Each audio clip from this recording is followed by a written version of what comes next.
Man is truly a unique animal. To our knowledge, no other species on this planet has had the ability to question their place or how they got on this earth. For thousands of years, man has looked at the heavens and wondered why he is here. Man has created religions to try to answer these questions, before he was technologically advanced enough to discover the answer to these questions for himself.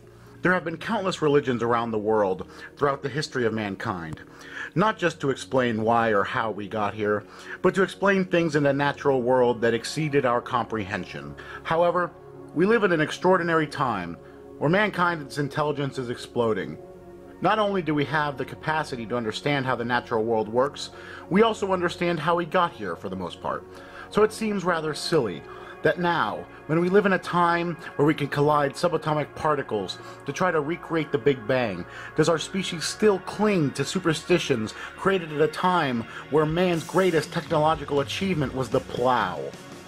The Wright brothers first invented the way for man to fly under powered flight in 1903. A mere 66 years later, in 1969, mankind made a huge leap into the cosmos and landed on another celestial body. It's one small step for man, one giant leap for mankind. In the last 100 years alone, mankind has made more discoveries and expanded their knowledge more than the species was able to do in the preceding 1,000 or more years. The problem with religion is that the religious system drills into us from a young age that we are powerless and weak and evil, and that our society is somehow fragmented. It's all bullshit. Human beings are powerful and extraordinary beings who have been able to accomplish great things throughout their history. And do the other things, not because they are easy, but because they are hard. On a universal scale, each one of us, our planet, even our solar system is insignificant.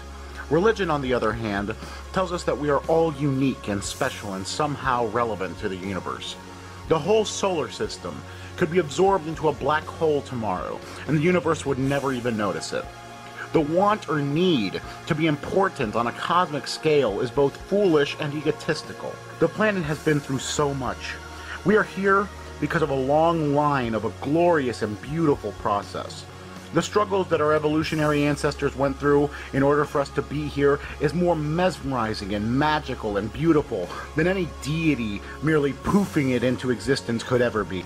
There is hope for mankind, and it doesn't involve the coming of a savior, or the second coming of a savior for that matter.